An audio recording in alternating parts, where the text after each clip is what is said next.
Alô, som. Ei, som. Ei, som. Pessoal de casa, bom dia. Alguém me manda um oi aí só para ver se estão ouvindo certinho? A princípio, acho que está ok, né? Tá. A barrinha aqui está subindo aqui do... Ok, bom dia. Ah, obrigado. Mandaram um bom dia aqui. Vamos lá então, pessoal. O que é isso? Agora abriu o PowerPoint.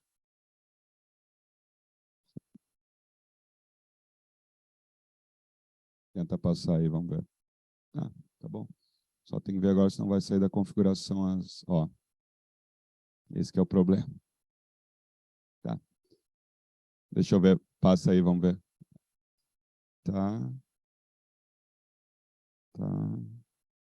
Tá. Fica nesse, melhor então. Só, ó. Quando tiver um quadradinho ali, é uma setinha, tá, pessoal? Então, só isso. Mas que eu mandei para vocês, né? Vocês já receberam esses slides, né? Sim, né? Fechou? Vamos lá, então. Volta para nós. Aí, começamos. Pessoal, 2 períodos, então. Né? O professor Fernando tinha um compromisso, tá? E a gente fez essa troca.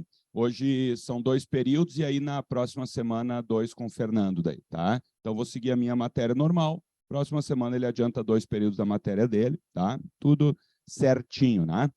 Vamos lá. Na última aula, pessoal, pelas minhas anotações, a gente revisou, a gente concluiu o Brasil Colônia, a gente chegou até a independência, né? Ali o Dom Pedro e tal, blá, blá, blá. E agora vamos falar de Brasil Império ou Brasil Monárquico. Sempre cai, no mínimo, uma questão, tá? Talvez 2, já chegou a cair 3, mas isso aqui era a prova com 25 questões, né? A prova com 15, vamos esperar uma questão, tá? Na última prova, ó, da URGS, caiu uma questão sobre escravidão no Brasil Império. Tá? Uma questão bem ampla e tal, sobre a questão da escravidão. O que acontece, sendo bem sincero com vocês? Deixa um leque muito amplo de questões para abordarem na próxima prova agora. Tá? Então, vamos revisar tudo aqui, o que é mais importante, né? Vocês podem observar que esse assunto é clássico, tá? Geralmente, o Brasil Império, eles cobram alguma coisa envolvendo escravidão, ó. Relações étnico-raciais, fim da escravidão e as consequências, né? Tráfico de escravos, abolição da escravidão, escravidão. Então, é um tema recorrente, importantíssimo, né? Que geralmente eles trabalham no Brasil Império. Por que no Brasil Império? Porque no Brasil Império a escravidão é um troço mais complexo do que no Brasil Colônia. Por quê? Porque no Brasil Império o movimento abolicionista já está a mil, né? Já está lutando pelo fim da escravidão e tal. Tu tem muita gente liberta na sociedade e tal. Então isso é importante a gente perceber, né? Então, na última caiu escravidão, daqui a pouco esse ano pode voltar ao assunto do abolicionismo e tal. Então vamos trabalhar todo o Brasil Império, mas focando nessa questão, né? Do fim da escravidão, da luta ali e tal. Lembrando, vamos começar pelo basicão aqui, ó. Né? O que tem?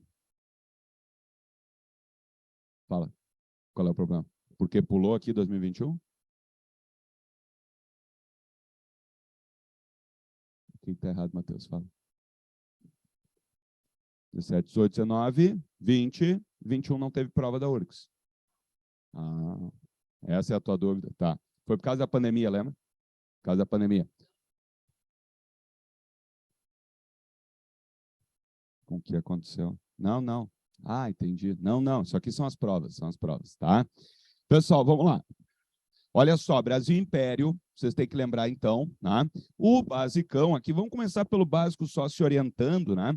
Porque assim, ó, quem fez a independência do Brasil? Dom Pedro mais as elites, lembram? Pedrão, lembram? Então lembrem disso, ó.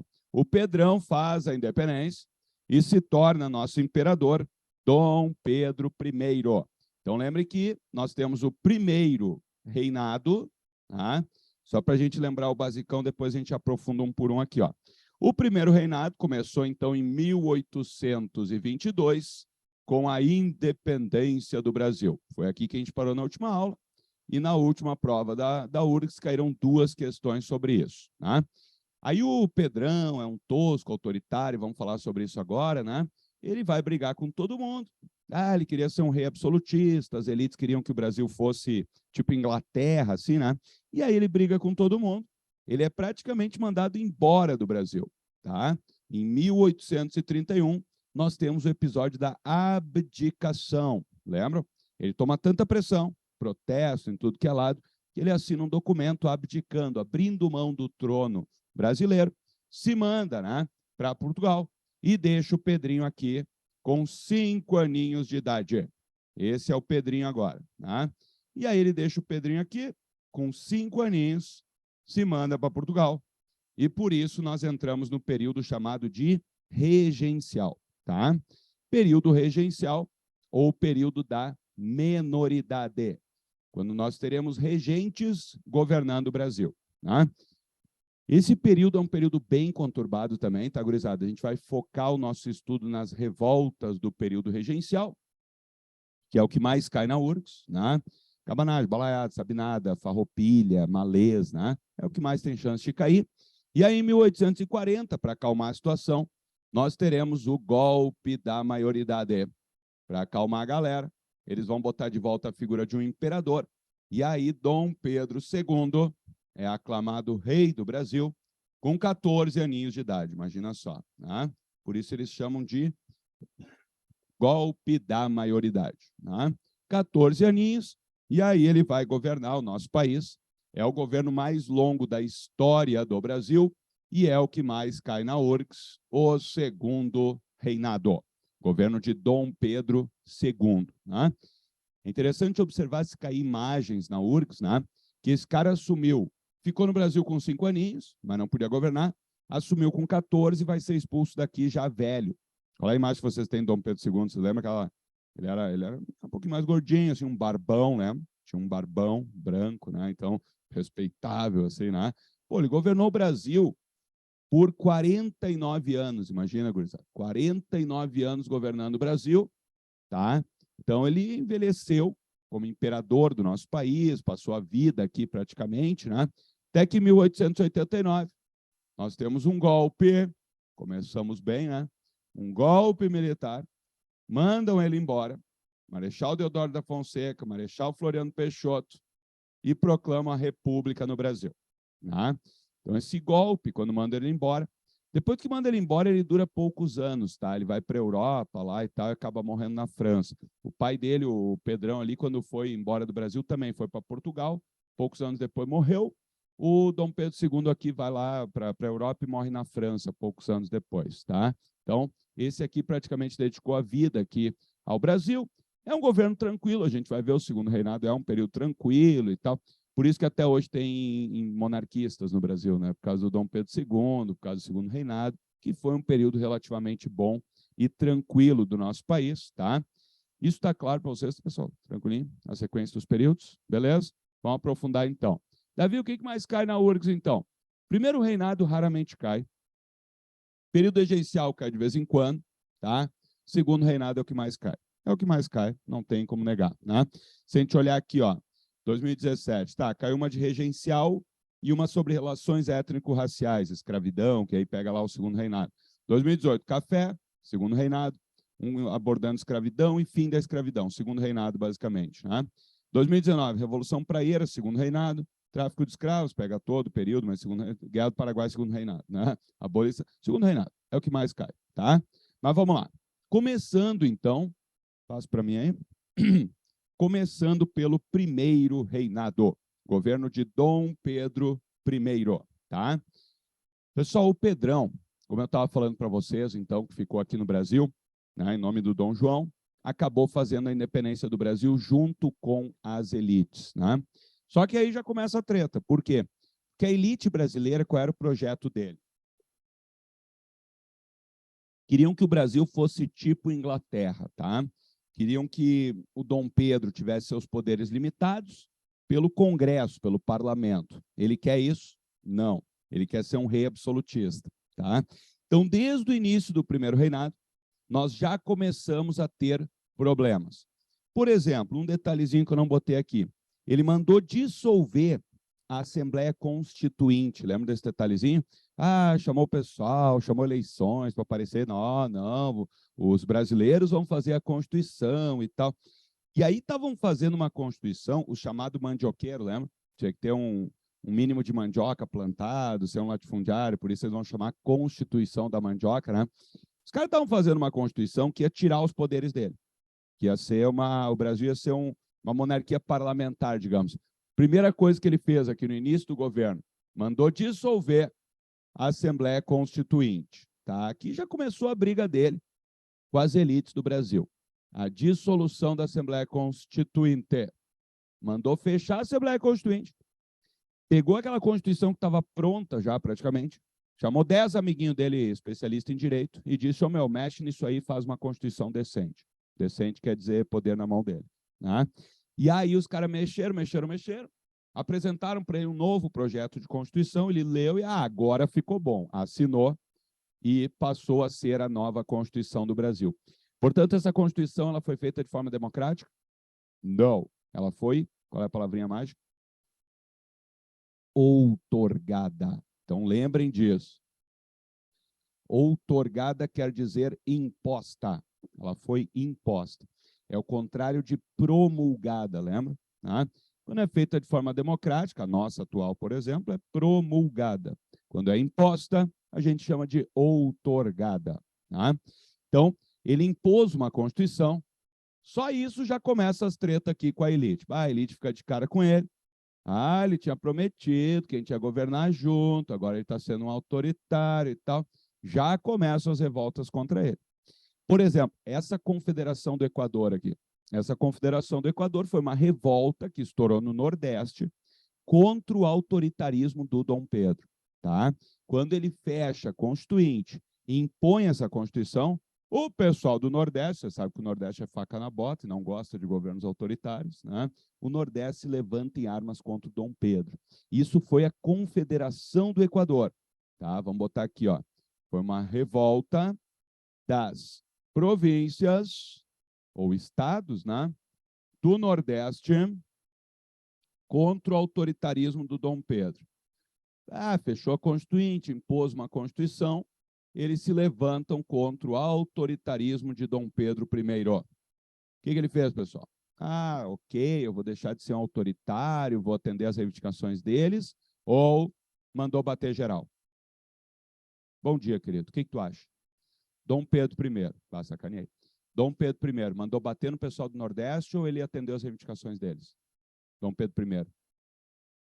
Mandou bater, perfeito, chegamos bem. Tadinho, nem acordou direito, né? Tá? Já sacaneei. Bom dia. Olha só. Pessoal, então, Cunha, mandou bater, repressão violentíssima. Né? Dom Pedro I era um tosco autoritário, sempre lembrem disso. Né? Então, repressão violenta no Nordeste e impôs uma Constituição. Começamos bem, né? Então, tranquilo até aqui? Ok? Ó. E aí essa Constituição, pessoal, se liguem, essa Constituição cai, e faz um tempo que não aparece na URGS, tá? Aliás, essa prova de 15 questões, pode aparecer uma questão assim sobre as constituições do Brasil, entenderam? E aí pode pegar várias importantes, né? Essa é só a primeira, lembra? Mandei para vocês o resuminho já das constituições faz tempo, né? Dá uma olhadinha, vale a pena. Ó, essa aqui é a primeira Constituição do Brasil. Ela é chamada de Constituição da Mandioca, porque a base dela foi feita pelos mandioqueiros ali e tal, ou é chamada de outorgada, porque ela foi imposta, então, pelo Dom Pedro. Características mais importantes. Primeiro, poder moderador. Lembra qual é a ideia do poder moderador? Tinha um cara chamado Montesquieu, né, que acho que o Fernando deve se emocionar falando dele, né, porque o Fernando está fazendo direito e tal, ele adora essas coisas. Enfim, ele deve se emocionar, né, falando disso. Né? Então, qual é a ideia do Montesquieu, lembra? Os três poderes, né? Os três poderes. Legislativo, não é Exército, Marinha e Aeronáutica, antes que o engraçadinho, né? Por favor. Legislativo, Executivo, Judiciário, lembra? Né? Só que o Dom Pedro não gostou disso. E aí ele fez o quê? Criaram o poder moderador, que é o quarto poder. Pessoal, como é que funcionaria? Ó, tem os três poderes aqui, acima deles tem o poder moderador, que pertence ao rei, e se ele tiver uma briga com qualquer um dos poderes, ele pode usar o poder moderador e fechar o Congresso, ou demitir juízes. Hoje tem gente que gostaria de ter esse poder, não é? Imagina poder demitir o Xandão.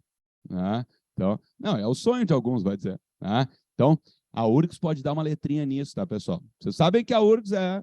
Bom dia, tudo bem? Vocês sabem que a URGS é esquerdista, doutrinadora safada. Né? Os professores da URGS ali. Eles podem dar uma letrinha, fazer uma questão sobre isso e tal. Claro, bem sutil, obviamente. Né? Mas eles podem falar. os três poderes, o poder moderador, autoritarismo e tal. Eles podem largar uma letrinha assim, o poder moderador era o exército. Que hoje tem gente com esse papinho, né? Ridículo, não tem nada a ver. Né? Mas eles podem, nada a ver. O poder moderador era o Dom Pedro, pertence ao rei, e ele podia intervir no legislativo e podia intervir no judiciário. Na verdade, ele é o executivo, vocês entenderam a jogada? Ele é o executivo. Se ele tiver uma briga com algum dos outros poderes, ele aciona o moderador e pode intervir nos outros poderes. Tranquilinho? Troço autoritário pra caramba, poder moderador. Voto censitário, todos dominam esse conceito? O que é censitário, pessoal? Grana, renda. Quem é que podia votar? Isso aqui é muito importante. Quem é que podia votar no Brasil Império? Somente homens livres e ricos. Aí, acima dos 25 anos, tá? Mas eles não cobram muito. Tem que lembrar que são homens ricos, basicamente. Né? Quem é que participava da política no Brasil Império, resumindo? Né? O Congresso, por exemplo, ele era composto basicamente por homens brancos, velhos e ricos. Né? Senhor, mas olhando hoje é meio assim também. Tá, mas hoje é por outros problemas. Né? Hoje a gente que não sabe votar direito e tal. Mas, enfim, parei. Voltando. Né? Então, nessa época tinha uma restrição. Somente homens muito ricos, acima dos 25, podiam participar da política. Tá? E o padroado, alguém lembra o que era? Isso aqui é difícil. O que era o padroado? União, igreja mais Estado, lembra? Não tinha esse papinho de Estado laico que os esquerdistas querem impor hoje em dia. Tá? Então, união, igreja mais Estado. Tá? O que acontecia? A Igreja Católica era a religião oficial do Brasil. Isso está escrito na Constituição do Brasil Império. O Brasil é um país católico. Tá? As outras religiões, tomem cuidado, tá? As outras religiões eram permitidas até, mas somente o culto doméstico, entendeu? Tipo assim, quer ser de outra religião? Ok, mas está proibido construir templo religioso e está proibido fazer cultos a céu aberto. Então, tipo, quer ter tua religião dentro da tua casa. Senhor, que absurdo? Também acho, um absurdo. Mas é um avanço em relação ao Brasil colônia. Lembra que no Brasil colônia, se tu não fosse católico, tu era mandado para Portugal para conversar com a Inquisição. Né? Então, agora, pode ter a tua religião dentro da tua casa ali. Tá? Então, uma Constituição autoritária, centraliza o poder na mão do Dom Pedro, outorgada e tal. Estoura a revolta no Nordeste, ele senta a porrada no pessoal do Nordeste. Observe que tudo que eu vou falar agora sobre o governo dele queima o filme dele. Primeiro, brigou com as elites aqui. Segundo, impôs uma Constituição. Terceiro, mandou reprimir o pessoal do Nordeste. Quarto item, crise econômica.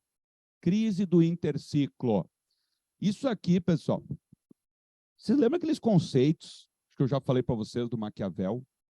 Virtude e fortuna, que é legal para a gente analisar. Né? Virtude seriam as virtudes de um governante. Fortuna é se o cara deu sorte ou azar. Lembra? O Maquiavel diz, para ser um cara foda na história, tem que ter as duas coisas, não adianta. Não adianta só ter sorte e ser um imbecil. Não adianta ser um cara foda e dar azar, pegar o país na merda. Não vai entrar para a história também. Né? Então ele diz, o cara foda tem que ter virtude e fortuna para entrar na história. Pense um exemplo, vamos lá, Getúlio Vargas, lembra? Pô, o Vargas foi foda. 1000 tretas com ele, mas tinha virtude e teve fortuna, não é? Teve sorte e era um cara foda. Aqui nós temos o exemplo inverso, não é? O Dom Pedro I não tinha virtude, era um tosco autoritário, não sabia governar e deu azar ainda por cima, tá entendendo? Não tinha virtude. Não, sério. O pai aqui, ó, Dom Pedro I, Pedrão, não tinha virtude e não teve fortuna. Era um tosco autoritário e teve azar. O filho é o inverso. O Dom Pedro II tinha virtudes, tinha virtude e deu sorte, vai ter fortuna também. Vai pegar o auge do café, a economia do Brasil vai estar bem. O Dom Pedro I pegou a economia do Brasil na merda. Crise do interciclo. O que é crise do interciclo, pessoal? Entre ciclos econômicos. Quais foram os ciclos econômicos importantes do Brasil colônia? O Brasil já era, destruíram tudo. Açúcar está em decadência. Mineração não encontram mais nada. Qual vai ser o grande ciclo do Brasil Império? Café, não começou ainda. Estão entendendo a ideia de interciclo, entre ciclos? Né? Está no momento de entre ciclo. Não tem um grande produto sendo vendido para fora para cobrar imposto em cima e sustentar o Estado parasitário brasileiro. Né? E aí, de onde ele vai tirar dinheiro? Novos empréstimos com a Inglaterra, aumentando a nossa dívida. Né? Da onde vocês acham que ele tira dinheiro para bater no pessoal do Nordeste? Empréstimos com a Inglaterra. endividando mais nosso país. E para pagar os juros desses empréstimos, o que ele vai ter que fazer? Uma coisa que o povo brasileiro adora também, aumento de impostos. Tá? Então, tudo queima o filme dele, estão vendo? Né? Vai queimando o filme, crise econômica, repressão no Nordeste, guerra da Cisplatina. Lembra quem foi isso aqui? A Cisplatina, gurizada, isso aqui é a história do Sul, aqui, a URGS às vezes cobra.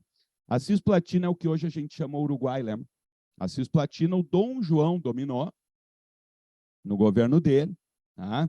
Então era nosso, ó, tinha a província do RS melhor em tudo e tinha a província Cisplatina, tá? O que acontece aqui no primeiro reinado? Os argentinos, né, metem uma pilha ali, e aí o pessoal da província Cisplatina, ah, não, nós outros agora somos independentes, não? E aí surge o Uruguai. Estoura uma guerra, na verdade. O Brasil vai lá tentar reprimir essa revolta, tá? A Argentina vai lá, então estoura uma guerra Brasil e Argentina. A Inglaterra vai intervir nessa jogada aí. A Inglaterra vai intervir, vai fazer com que Brasil e Argentina assinem um acordo de paz, reconhecendo a independência do Uruguai. Foi aqui que surgiu o Uruguai. O Uruguai se tornou independente do Brasil, tá? Uma guerra entre Brasil e Argentina para ver quem ia dominar essa região. Titio da Inglaterra se mete e diz, não, o Uruguai vai ser independente. E assim surgiu o grandioso Uruguai. Tá? Por que a Inglaterra meteu essa pilha para a independência do Uruguai, pessoal? Vocês percebem que o Uruguai é estratégico aqui? Bacia do Prata. Tá? Também, a ideia era, tem um historiador que fala assim, o Uruguai foi criado como um algodão entre dois cristais, olha que bonitinho, né? Para impedir que os dois se quebrem ali, né? O Brasil e a Argentina viviam brigando, dois irmãozinhos que brigam bastante, né? Então, o Uruguai separa, e o Uruguai é estratégico para a Inglaterra ter acesso à Bacia do Prata. A Inglaterra praticamente faz a independência do Uruguai, então, e consegue acordos de livre comércio, passa a dominar esse lado aqui da Bacia do Prata. O que isso interessa para nós, pessoal? Foi bom ou ruim isso aí? O resultado final dessa guerra aí? Péssima, não é? Imagina, o Brasil passou 3 anos investindo armas, soldados, né, mobilizando tropas e tal. Perdemos a Cisplatina. Da onde ele tirou esse dinheiro? Mais empréstimos com a Inglaterra. Olha que maravilha. Né? Então, só queima o filme. Dom Pedro só queima o filme. Reprimiu o pessoal do Nordeste. A gente perde o Uruguai, né? Só que foi horrível para o Brasil. A perda do Uruguai, então, da Cisplatina, que se torna independente. Tem aquela questão sucessória lá em Portugal, você lembra dessa treta aqui? Quem é que morreu lá? Quem era o pai do Dom Pedro? Dom João, lembra? O Dom João voltou para Portugal. Diga, diga.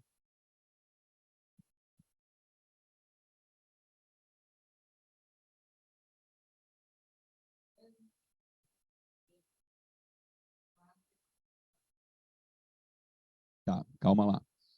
A Inglaterra não queria que essa guerra acontecesse. Eu estou pensando, eu não falei isso, né? Independente. Isso. Isso. Que na verdade é assim, vamos lá. A Cisplatina pertencia ao Brasil, tá? Volta um pouquinho antes aqui. A Cisplatina pertencia ao Brasil. Então, o Brasil tinha um lado da Bacia do Prata, a Argentina tinha o outro lado da Bacia do Prata. Aqui é a Argentina, tá? E aí o que acontece? Os argentinos metem uma pressão, uma pilha ali, os uruguaios se declaram independentes, né? E aí o Brasil não aceita, manda tropas para reprimir, a Argentina manda tropa ali também, estoura essa guerra. A Inglaterra, a princípio, não teve nada a ver com isso, no início. Foi uma guerra do Brasil com a Argentina. Quando começa essa guerra, aí que a Inglaterra vai prestar atenção no negócio e começar a pensar o que a gente faz. Tá entendendo? Imagina, tá o tio da Inglaterra, tá as duas criancinhas brigando. Aí o tio vai, agora. E aí essa guerra, na verdade, ela começou a prejudicar os negócios da Inglaterra na região. Por isso ela vai lá fazer os dois parar de brigar e reconhecer a independência. Por quê, pessoal? Imagina, numa guerra tu pode fazer o que tu quiser, né? Na guerra você sabe que todo tipo de abuso e horrores acontece. Né? Então, o que acontecia? Aqui, entendam que a Bacia do Prata é porta de entrada e saída para o continente americano. Então, aqui passava muito navio britânico, carregado de produtos e mercadorias. O que começou a acontecer durante a guerra, tá? Navios britânicos estavam passando aqui, daqui a pouco, sei lá, os brasileiros atacavam o navio, matavam toda a tripulação, roubavam todos os produtos, afundavam o navio e mandavam uma mensagem para a Inglaterra. Britânicos, a gente viu os malditos argentinos atacando o navio de vocês. Se quiserem bater nos argentinos, estamos juntos. E a Inglaterra ficava meio, mas será que foi os argentinos? E os argentinos faziam a mesma coisa. Atacavam os navios britânicos, matavam a tripulação, roubavam os produtos, afundavam. Ah, ô Inglaterra, foi os brasileiros, hein? Entendeu? Então isso começou a atrapalhar muitos negócios. A Inglaterra, a princípio, não estava posicionada nessa guerra aqui. Né? Ela está pensando dela, óbvio. Né? E o Brasil pedindo dinheiro emprestado, ela empresta, altos juros, ganhando dinheiro em cima do Brasil e tal. Se bobear, ela estava até financiando a Argentina também, nessa guerra aqui. Na Inglaterra é foda. E aí o que acontece? A Inglaterra olhou e pensou, meu, primeiro, está atrapalhando os negócios, tem que acabar com essa guerra. Segundo, qual seria a melhor solução para essa treta? E aí que vem a solução. Porque se a Argentina queria dominar o Uruguai, se a Argentina domina o Uruguai, ela tem os dois lados da Bacia do Prata. Isso é ruim, né? Ela vai ter um monopólio, vai cobrar altas taxas e tal. Se o Brasil domina um lado, a Argentina do outro, tá, ok, são dois, mas é dois grandes que vivem disputando, podem querer cobrar taxa da Inglaterra também. Ela não é a melhor solução para a Inglaterra surgir um paizinho pequenininho. Nada contra, tá, pessoal? Gosto muito do Uruguai. Acho um exemplo, tá? Mas é fraquinho, né? Diplomaticamente falando e tal. O Uruguai surge já meio subordinado com a Inglaterra. Inclusive, alguém é uruguaio aqui, pessoal? Não? Né, tem uma sacanagem, nunca contem para os uruguaios que eu falei, tá? Mas tem historiadores que chamam o Uruguai de país tampão, que a Inglaterra criou aqui para garantir os interesses dela aqui no meio. Faz sentido, mas não é legal. Também. Mas é mais assim para garantir os interesses da Inglaterra. Tá? Então, criaram o Uruguai ali, por isso, então. Tranquilinho? E aí acaba sendo péssimo para o Brasil. Eu ia falar, ó, questão sucessória lusa, então. Morreu Dom João, lembra? Aqui é laços de família, história complicadinha. Morreu Dom João lá em Portugal.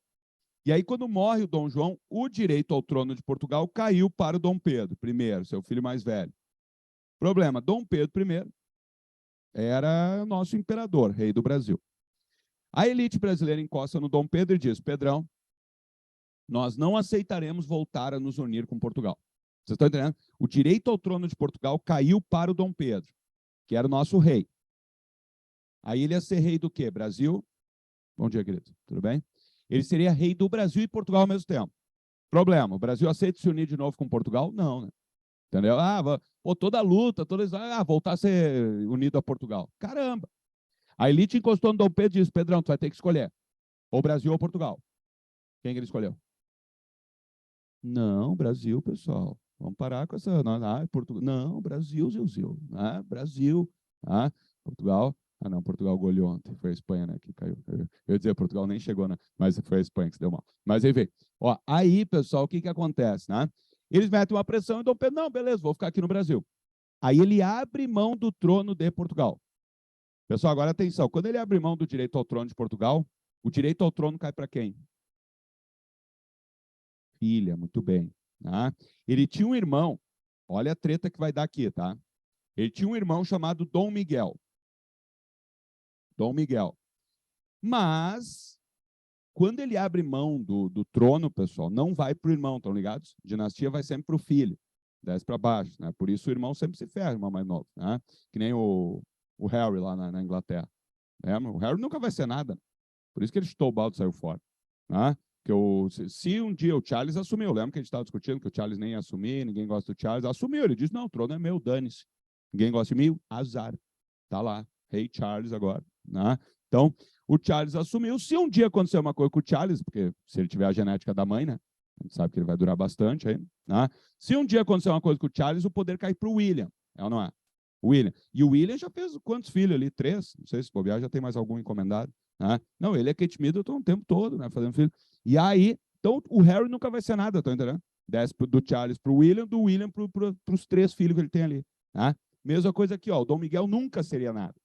Então, o direito ao trono caiu para a filha mais velha do Dom Pedro. Professor, por que filha? Porque ele não tinha filho homem ainda. O Pedrinho, que vai ser o nosso Dom Pedro aqui, II, estava sendo fabricado nesse ano. Tá? Então, não tinha ainda. Então, cai para Mariazinha, Maria da Glória. Problema, essa guria tinha 6 aninhos. Olha a treta. O que ele faz? Ele pega a filha, bota num navio e manda para Portugal. Vai, filha, seja rainha. Boa sorte. Tá? Mandou para... É sério. Com tutor, cuidando dela e tudo mais e tal. Mandou para Portugal. Aí ela chega em Portugal. Só que o problema é que, como ela tem 6 aninhos, ela não podia governar. Então, ela vai para Portugal, mas colocam o Dom Miguel como regente. Vocês estão acompanhando? Dom Miguel é o que mesmo? Irmão do Dom Pedro, ou seja, tio da Mariazinha. Então, beleza. Coloca o Miguel como regente. O dia que a Mariazinha virar maior de idade, ela assume o trono como rainha. Problema, Miguel vai aceitar isso aí? Não. O Miguel pega e dá um golpe lá em Portugal, vai dar um golpe na sobrinha, imagina. Golpe não, né? Tinha 6 aninhos, tadinha. Né? Deu um tranquezinho ali com a criança passando. Né? Não, não faz isso. Né? Então, não, o que ele fez? Olha que sacanagem. Pegou ela, botou no navio e mandou para a Inglaterra. Vai, essa guria aqui deve ter uns traumas, né? Vai dizer. Né? O pai mandou ela para Portugal no navio com 6 aninhos. O tio pegou, tá, sai daqui, botou no navio e mandou para a Inglaterra. Né? E aí ele dá um golpe, se autoproclama rei de Portugal. Problema, os portugueses odeiam ele, não aceitam ele e começam a implorar para quem voltar para lá, pessoal, e tomar o poder. O Dom Pedro, está entendendo? Os portugueses começam, todo dia chegava aqui no Brasil, cartas de Portugal, mensageiros pedindo, Dom Pedro, por favor, volta para lá, derruba esse merda do teu irmão, nós odiamos o Dom Miguel, volta para Portugal, por favor. E aí o Dom Pedro fica, volta ou não volta? Volta ou não volta? E agora, o que eu faço? Né? E aí aqui já estava uma merda, crise econômica, autoritária, ninguém gostava dele. Quando ele fica meio vou, não vou, vou, não vou, o povo brasileiro sai para as ruas. Vai, Dom Pedro, vai, Dom Pedro. Começa uma onda de protestos e manifestações contra ele. Né? Não esqueçam de somar aqui também. Não vou botar porque não cai em prova, né? Mas um fator que queimou o filme dele também foi a vida louca de Dom Pedro I, lembra? Já ouviram falar das aventuras sexuais amorosas dele? Né? O cara tocava o terror, ele não tinha o mínimo de noção. Né? Ele tinha sua esposa, a Imperatriz Leopoldina, sua amante oficial, a Domitila de Castro, que ele deu um título de Marquesa de Santos, e pegava geral por fora ainda. Ele tinha a esposa, a amante oficial, e saía pegando por fora. O cara tocava o terror. Ele deixou 18 filhos reconhecidos, que a gente sabe, assim, que ele assumiu, não, isso aqui é meu, com 8 mulheres diferentes. Tá? Isso que a gente sabe, assim. Tá? O cara tocava o terror e tal, as histórias alucinantes e tal. Mas, enfim, não veio ao caso. E aí essas fofocas também queimaram o filme dele. E aí começa uma onda de protesto, uma onda de protesto, uma onda de protesto. Finalmente, em 1831, a elite brasileira, mais o povo, cercam o palácio. Pessoal, tem um episódio famosinho aqui, se cair na URGS, cuidado, aquela Noite das Garrafadas. Já ouviram falar? O que foi a Noite das Garrafadas? O clima estava tão tenso no Rio de Janeiro, um pouquinho antes da abdicação, tá? Só se cair Noite das Garrafadas, tem que marcar a crise do primeiro reinado. O clima estava tão ruim no Rio de Janeiro que brasileiros e portugueses estavam se pegando na porrada. Os portugueses eram a favor do Dom Pedro, os brasileiros queriam matar ele. E aí, onde é que rolava os debates políticos nessa época? No boteco, né? Quem sabe que é um troço. Quem sabe que é um troço perigoso, imagina. O pessoal toma umas e tal. Daí, numa mesa, um brasileiro falava, aquele merda do Dom Pedro. E um português, ora, pois, cuidado ao falar de nosso rei, de nosso imperador, Carlos, você sai daqui, Portugal, volta para o teu país. Seu merda, voava uma garrafa, né? Quebra pau, destruir. Então, Noite das Garrafadas, brasileiros e portugueses se pegando na porrada. Horrível. Não, quebra pau todos os dias quase, Matheus. Né? E aí o que acontece? No dia 7 de abril, cercaram o Palácio de Governo, iam invadir o Palácio, matar o Dom Pedro, se bobear. Ele consegue costurar um acordo com a elite. Ele chama a elite para dentro do palácio, conversa e diz, tá, eu tenho que ir embora. Os caras, tu tem que ir embora. E tá, beleza, eu vou. Mas posso deixar meu filho? E aí os caras, olha, tá, pode ser. Por que eles aceitaram o filho dele, pessoal? Por que não mandaram o filho embora junto? 5 aninhos. Nasceu onde, o guri? No Brasil. Temos um brasileiro, que no final a treta virou, sai daqui, tu é português. Né? Só que o filho dele era brasileiro. Nasceu aqui, de uma linhagem nobre, né? Filho de 2 nobres, do Dom Pedro com a Imperatriz Leopoldina. Né? Então, um cara de linhagem nobre, 5 aninhos, brasileiro, o pai vai embora e nunca mais vai voltar. Podemos ou não podemos educar e doutrinar esse guri para ser um rei decente agora? Né? Esse foi o plano da elite. Acalma o povão, eles vão achar que as coisas mudaram, na verdade a elite assume o poder agora, no período regencial, né? E fica o gurizinho aí. Então aceitaram, ele assina um documento abdicando do trono brasileiro, se manda, bom dia, sai pela porta dos fundos do palácio, pula no navio britânico, a Inglaterra leva ele para Portugal, ele vai lá para Portugal brigar com o irmão dele, isso não cai, tá? Mas só para vocês saberem o final do Dom Pedro. Ele foi para Portugal, brigou com o irmão, deu um pau no irmão mais novo aqui, tomou o poder, e aí é louco, né? Porque no Brasil ele é considerado um autoritário tosco, né? Aqui no Brasil, foi mandado embora, tá? Lá em Portugal ele toma o poder e eles odeiam tanto o Dom Miguel, que como ele derrubou o Dom Miguel, eles adoram ele lá em Portugal. Se vocês procurarem, ele virou rei na internet, procura por Dom Pedro IV de Portugal. Foi o quarto Dom Pedro de Portugal. E lá eles amam ele, porque ele derrubou o Miguel, que era um tosco autoritário, pior do que o irmão. E quando ele ia começar a governar, mostrar que era autoritário, ele morreu. Ele morreu, pô, ele vence o irmão, contrai tuberculose durante a guerra e morre quando assume o poder. Ah, morreu nosso Dom Pedro IV, um liberal, quase um democrata. Uhum. Vai nessa. Não, aí que tá. Isso é interessante, né? Como a visão de uma figura é diferente num país e no outro. Né? Então, lá ele morre, e aí fica o gurizinho, o Pedrinho aqui. Tranquilinho, pessoal? Primeiro reinado, belezinha? Passa para mim aí, para o regencial. Pessoal, aí chegamos no período regencial, que começa a cair mais na URGS, tá? O que vocês têm que lembrar do período regencial? Mamãe URGS, quando quer sacanear, gurizada, quando quer pegar pesado, ela cobra, às vezes, uma questãozinha de política do período regencial. Então, tomem cuidado com a questão política, tá? Porque o período regencial ele é bem complexo, assim, na questão política, né? Os regentes. Não precisa saber isso que eu vou falar agora, mas só para você saber. Primeiro teve uma regência trina provisória, 3 regentes provisórios, governaram 2 meses só. Aí fizeram uma eleição e tal. Aí teve uma regência trina permanente, 3 regentes, não precisa saber o nome deles, tá? Nessa regência trina permanente vai ter essa lei aqui, que eu já vou explicar que é importante, tá? Aí depois tem uma regência una, do Diogo Feijó, que era um liberal. Ó, o início é o chamado avanço liberal. E aí não vai dar certo, vão começar a estourar revoltas em tudo que é canto, e aí vem os conservadores ao poder. Regência una do Araújo de Lima. Tá? Então foram 4 regências, uma trina provisória, uma trina permanente, a una do Diogo Feijó e a una do Araújo de Lima. Essa é a parte mais chatinha do período regencial. E é chato, admito essa parte. Tá? Se a URGS quisesse ganhar vocês, o que vocês têm que saber? Primeiro, a ideia de vazio de poder. Pessoal, qual é a ideia de vazio de poder? Esses regentes, eles vão ser quem? Gente da elite. Gente da elite brasileira. E esses caras não serão respeitados. Vai haver uma espécie de vazio de poder, é o termo mais correto. Tá? Aí, Davi, por que? Não entendo. Por que não vão respeitar eles? Porque a galera era muito acostumada a ter rei. Hoje a gente acha estranho, né, a ideia de ter rei. Por que a Inglaterra ainda mantém aquilo lá e tal? Né? Porque não aproveitaram a morte da Lilibet agora para mandar embora a monarquia e tal. Mas lá eles acham legal, lá eles estão acostumados a isso. Tá?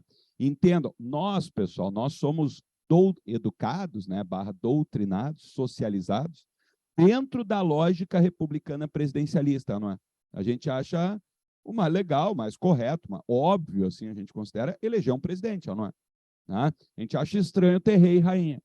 Só que nessa época o pessoal achava estranho não ter rei e rainha, estão entendendo? O pessoal era muito acostumado com essa ideia. De ter alguém de uma família real, nobre e tal. Quando esse pessoal da elite assume o poder, quem é esses bosta aí? E vai dizer até hoje, a gente nem lembra quem são esses caras. Né? Eu citei o nome aqui, Diogo Feijó, Araújo de Lima. Ninguém lembra desse cara, não. Então, é a ideia de vazio de poder. Esses regentes não serão respeitados. E esse é um dos motivos que estoura essas revoltas pelo Brasil. Tá? A ideia desse vazio de poder. Tá? Isso no primeiro período, o avanço liberal, e por isso depois que eles dão esse golpe da maioridade, estão entendendo? Para resgatar o respeito à figura do poder central, na figura de um rei, mesmo que com 14 aninhos, né? Pô, era um brasileiro, rei, de linhagem nobre, estão entendendo? E vai funcionar. O segundo reinado é um período tranquilo. Não se costuma falar de revoltas do segundo reinado. Teve 1, 2 ali, mas não tem muita importância. Tá? Então, primeiro, lembra a ideia de vazio de poder. Segundo, esses políticos que vão assumir o poder, eles podem ser divididos basicamente em 2 grupos. Primeiro, nós teremos o grupo dos liberais E depois nós teremos o grupo dos conservadores. Pessoal, aí vem uma pergunta importante, tá? Que vocês têm que fazer sempre. Tá, Davi, mas o que era ser um liberal e o que era ser um conservador no Brasil no período regencial? Porque no Brasil é difícil, né? Ah, eu sou um liberal. Defina o que é ser um liberal para ti. Né? Porque, não, eu sou liberal nisso, conservador naquilo. Tá? Mas, enfim. Pessoal, sério, aqui é fácil de saber. E aqui tem lógica a coisa nesse período. Ó, eu vou te dar a barbada e tu pensa se tem ou não tem uma lógica aí. Tem um grupo que defendia mais centralização do poder. Tem outro grupo que defendia mais autonomia para as províncias. Agora pense, vamos lá. Mais centralização do poder. O que tu marcaria numa prova? Liberal ou conservador? Centralização do poder. Conservador, faz sentido, não é? Então, lembrem disso, tá, pessoal? Só isso já pode te ajudar numa questão. O liberal defendia mais autonomia para as províncias. Ou seja, descentralizar o poder. Mais autonomia para as províncias, que hoje a gente chama estados, né? O conservador defendia centralização. Essa é a grande diferença entre eles e faz sentido, é barbada de lembrar. Centralização, conservador. Liberal, descentralização. Mais autonomia para as províncias. E aí, no governo dos liberais, ó, nessa primeira fase aqui, as 3 primeiras regências são liberais, tá? A regência Trina e a regência Una do Diogo Feijó. Só a última lá do Araújo de Lima, que é conservador. Mas o que eles vão fazer? Eles vão fazer leis importantes, dando mais autonomia para as províncias. E aí, isso aqui é uma coisa que já caiu na URGS, tá, pessoal? Estou alertando vocês, se a URGS quiser fazer uma questão sacana. O ato adicional à Constituição de 1834. Deixa eu até acrescentar uma outra coisinha que caiu na URGS uma vez também. Em 1831, eles criaram um negócio chamado Guarda Nacional. Já ouviram falar? Guarda Nacional, foi criado em 1831, que eram forças paralelas ao Exército nas províncias. Cada província tinha sua própria Guarda Nacional. A função era reprimir revoltas, tá? Eles nomeavam alguém de confiança em cada província, eles chamavam esse cara de coronel. Não vai dar certo isso aqui, imagina, os caras, eles vão dar poder para líderes políticos locais, os chamados coronéis. E aí a ideia era que esses caras reprimissem revoltas nas províncias. Vou te dar um exemplo. Aqui no Rio Grande do Sul, nomearam como coronel um cara chamado Bento Gonçalves. A ideia era esse cara liderar a Guarda Nacional e reprimir revoltas. O que ele vai fazer aqui no Rio Grande do Sul? Vai liderar a grande revolta. O 20 de setembro, lembra? A Farroupilha. Foi começada pelo Bento Gonçalves. Né? Então não vai dar certo isso aqui. A Guarda Nacional vai dar autonomia para as províncias, vai ter a tropa em cada província, ali paralela ao Exército. Esse ato adicional à Constituição, ó, eles decretaram que a regência, a partir de agora, passava a ser una, um só. Essa história de 3 não estava funcionando. Eleita pelo voto direto dos homens ricos, maiores de 25 anos, né? E criar as assembleias legislativas provinciais. Isso aqui é interessante, ó. Cada província tinha sua própria assembleia legislativa agora. Você sabe o que é uma assembleia legislativa? Que vai fazer as leis provinciais. Hoje a gente chama Assembleia Legislativa do Estado do Rio Grande do Sul. Alguém sabe onde fica? Praça da Matriz, lá no centro. Estão ligados? Tem Teatro São Pedro, Catedral, Assembleia Legislativa. Né? Então, ali também vai fugir do controle, porque nesses debates aqui, ó, que vão surgir as ideias, radicais e tal. Foi lá na Assembleia Legislativa que começou a Farroupilha, sabiam? Ali na Praça da Matriz. Os Farroupilha, os republicanos radical, estavam discutindo com o governo disse, vão a merda, não vamos mudar as taxas do charque. Os caras saíram da Assembleia, montaram nos cavalos, estava ali na Praça da Matriz, sabe que a Praça da Matriz era estacionamento, né? Estacionamento de cavalo. Que cidade tem praça na frente dos lugares importantes? Para estacionar os cavalos, pessoal. Né? Então, eles saíram dali, montaram nos cavalos, foram até o rio Ipiranga, que tinha ali, hoje é um esgotão a céu aberto, né? Avenida Ipiranga ali, né? Com a Zenha, sabe? Tinha uma ponte ali chamada Ponte da Zenha, sabiam disso? E ali começou a Farroupilha. Os caras vieram do Pampa, se juntaram ali. Imagina, o rio Ipiranga era o fim de Porto Alegre, sabiam? Era o limite de Porto Alegre ali, naquela época. Porto Alegre era só até a Ipiranga ali, né?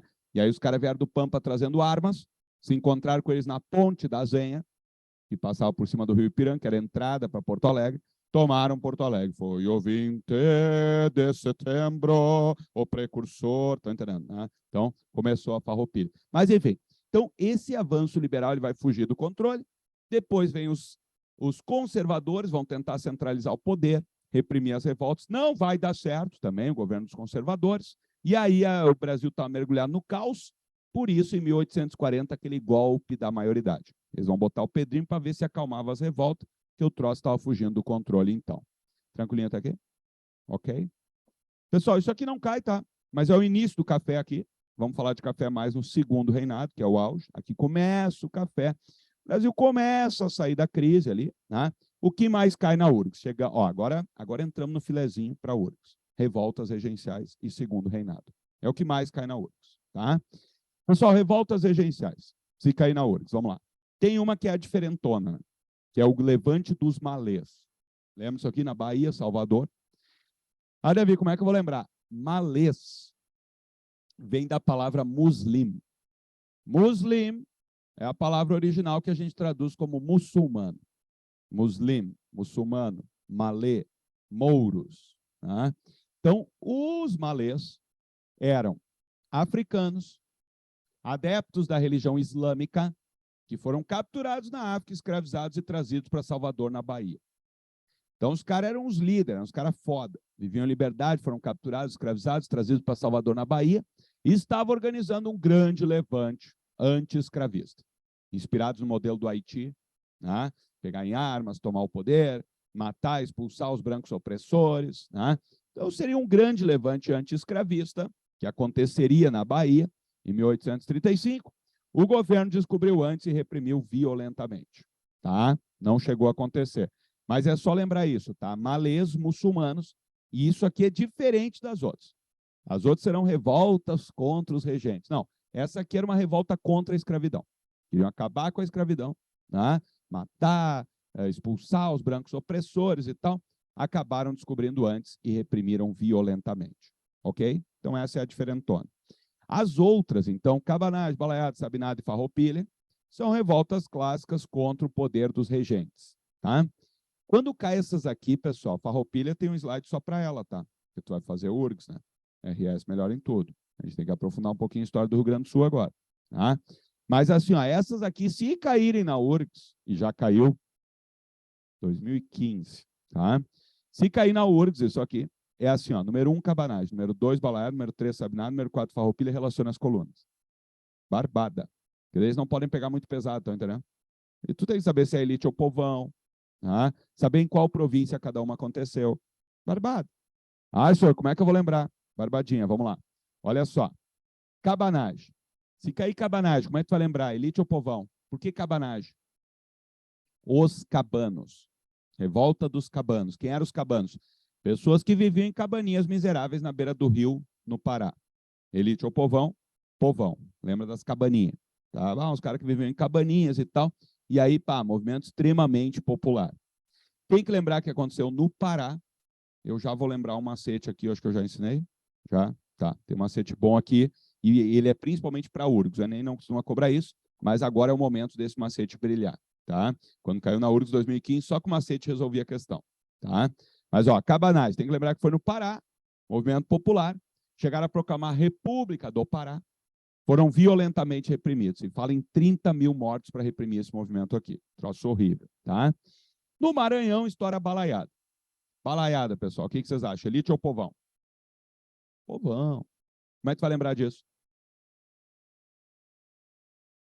O que é um balaio, companheiro? Isso. E, pô, aqui, pessoal, esse Brasil, eu adoro particularmente comprar coisas nos balaião. Você não usa, vá comprar umas coisas no balaião. No Centrão tem umas lojas. Aqui nesse Brasil tem umas lojas boas de comprar coisa, né? Os balaião, esse cestão que tem, né? Ah, aquelas pilhas de roupa de criança agora, coisa mais boa comprar nessas lojas, né? Então, porque roupa de criança não adianta comprar, eu vou gastar uma fortuna e tal. Eu compro para o meu filho, dá uma estação, na outra não cabe mais. O bichinho cresce, que é uma loucura, né? Então, comprar no balaião, aqueles balaião cheio de pilha de roupa, baratinho ali, né? Sei lá, 5 cueca, R$ 10, né? Então, tu compra ali. Então, por que balaiada? Porque Tá, qualidade, né? Mas barato, é barato.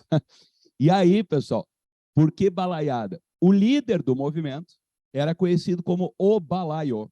Profissão dele, produzir balaio para a galera. O líder do movimento era o balaio, imagina. Né? Então, um movimento extremamente popular.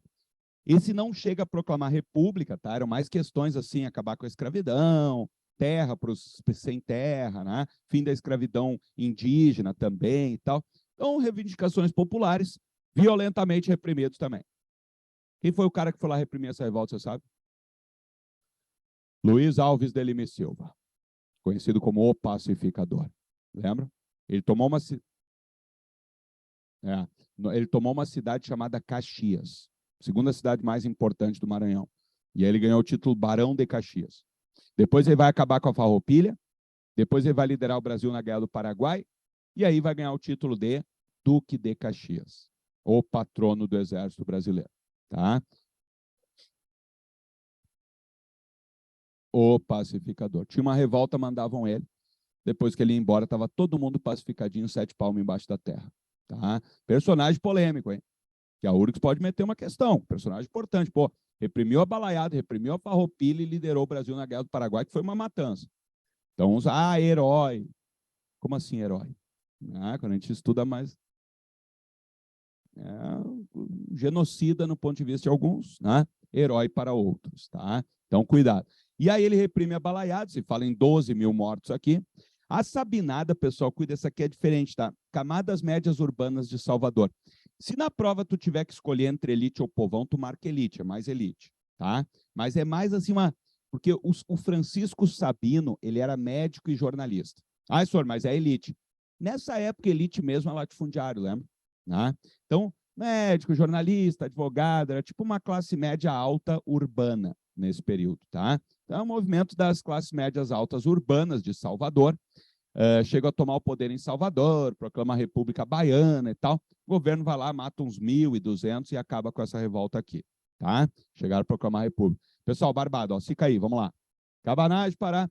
Senhor, como é que eu vou lembrar? Ó, só isolar as primeiras letras. Barbadinha. Tu tá na prova lá. Número 1, Cabanagem. Número 2, Balaiada. Número 3, Sabinada. E aí do outro lado vai ter revolta popular ocorrida no Pará, revolta popular ocorrida no Maranhão, revolta mais elitista ocorrida na Bahia. E aí? Lembram? Estão lembrando algum? Tem várias opções, né? Tem várias opções. Tá? Por exemplo, ó, se cair... as frases eu acho que é o melhor, né? As frases eu acho que é o melhor. Mas vamos lá. Por exemplo, assim, ó.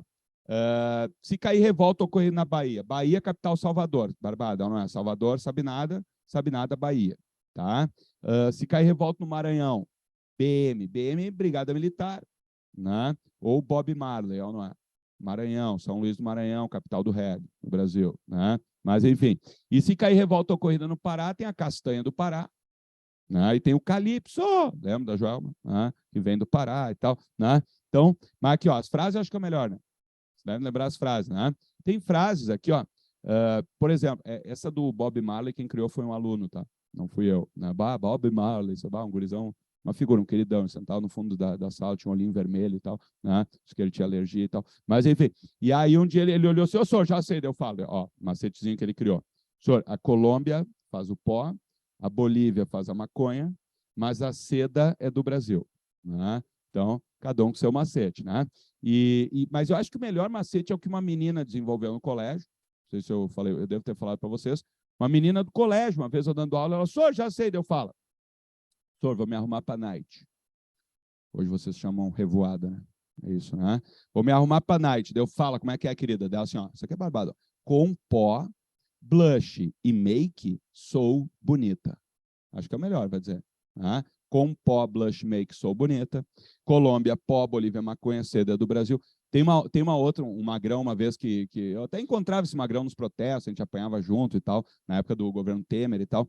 E aí ele olhou um dia... Porque vocês notaram que quanto mais popular é a revolta, maior é a repressão, né?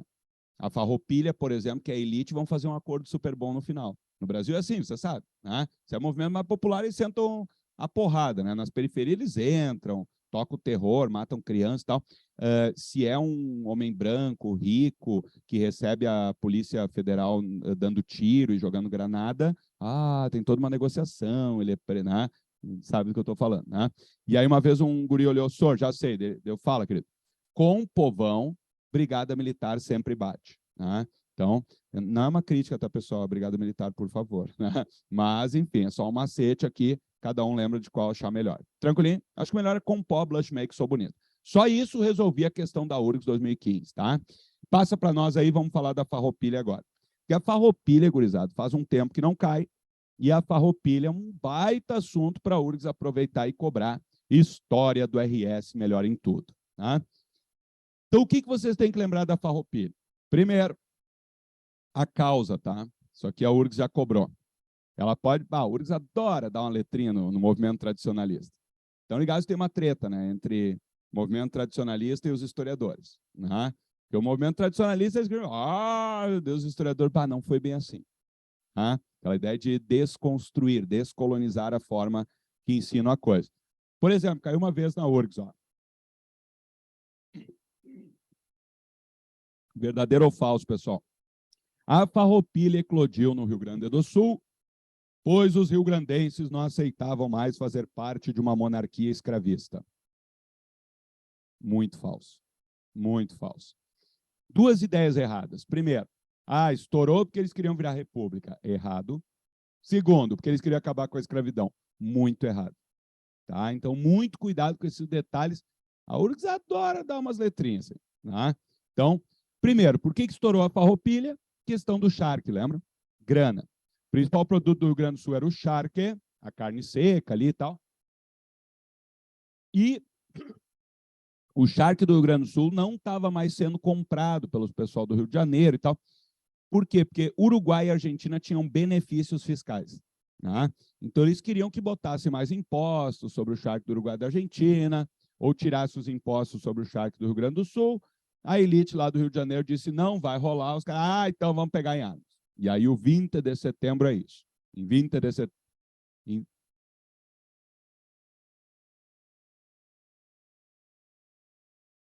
Se eles o quê?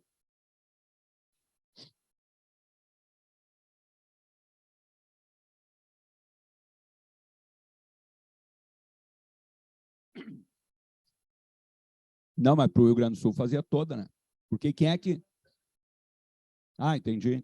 Não, por isso que eles se revoltaram. Porque o pessoal de São Paulo e Rio disseram, dane-se. Qual é a diferença de comprar carne do Uruguai, da Argentina ou do Rio Grande do Sul? Para nós não faz diferença.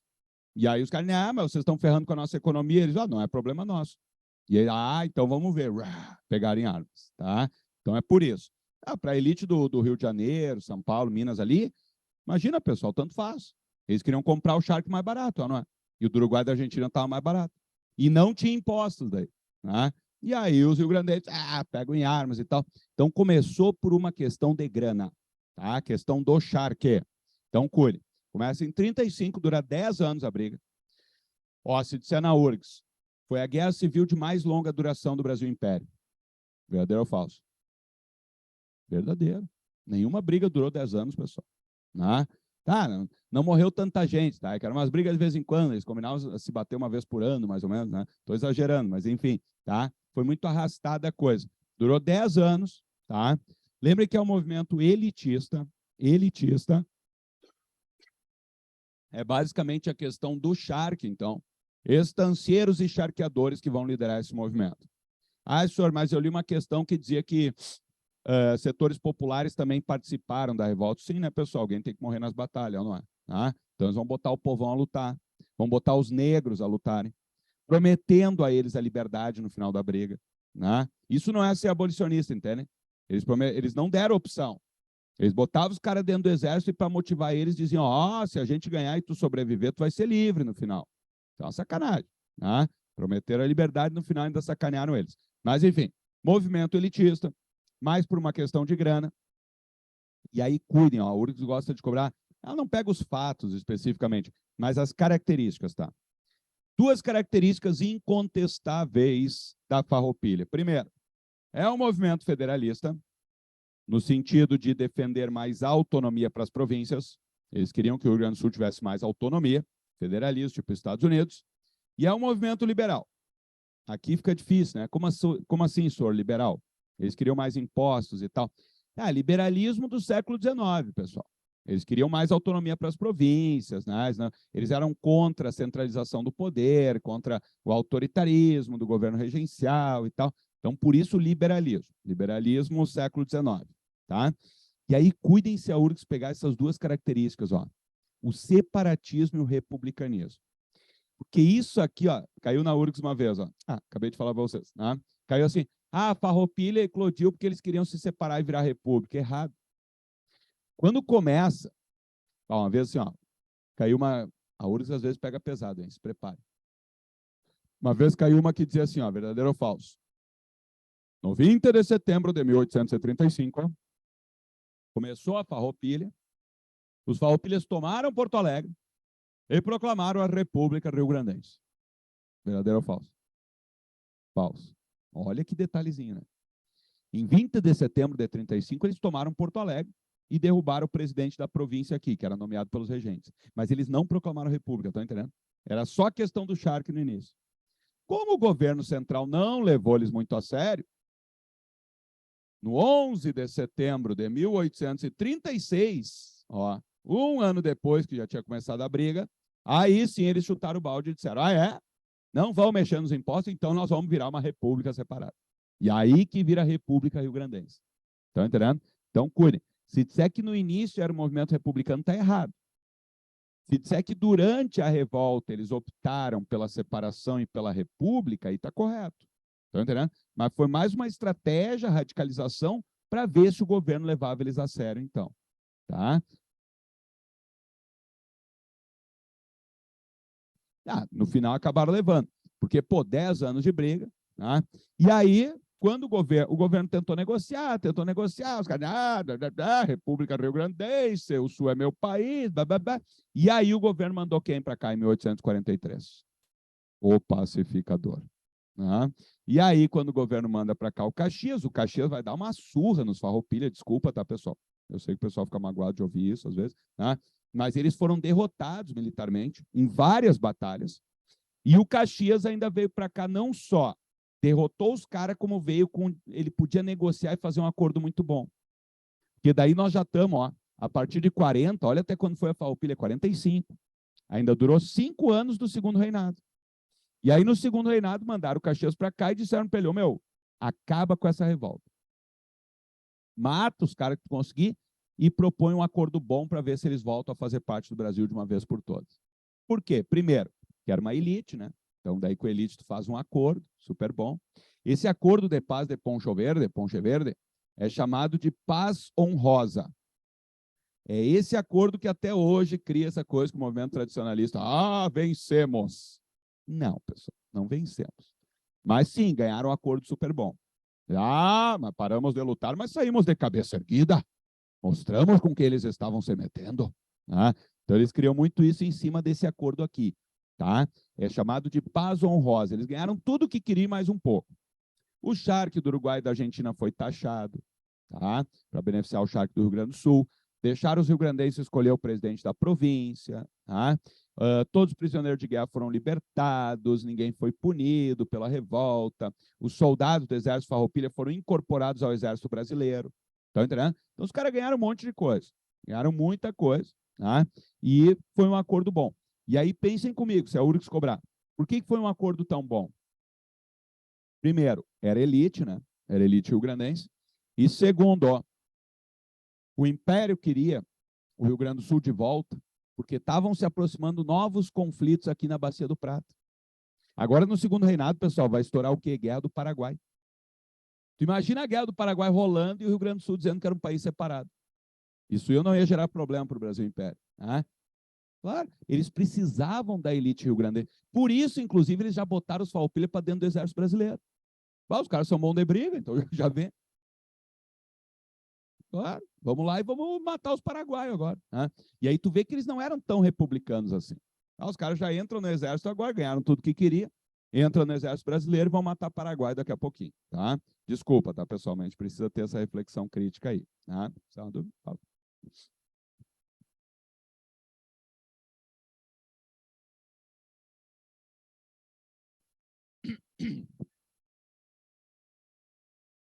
Imagine assim, ó, essas revoltas aqui, ó, a Sabinada, por exemplo, proclamou a República Baiana.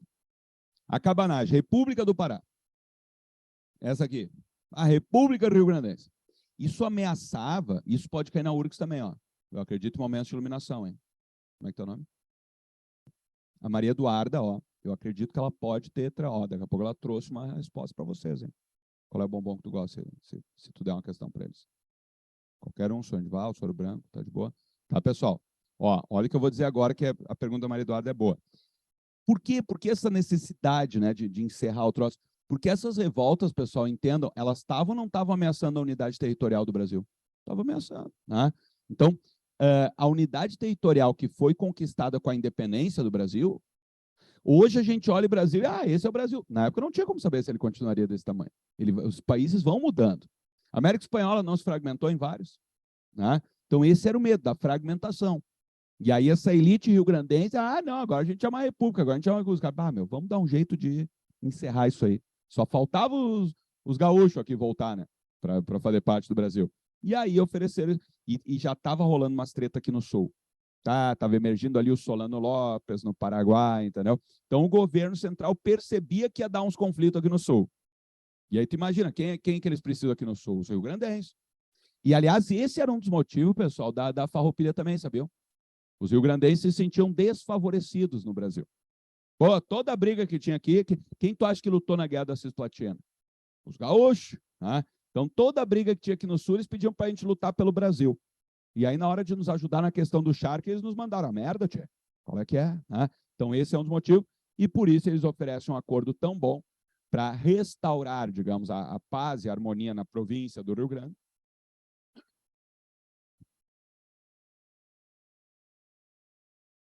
Imagina.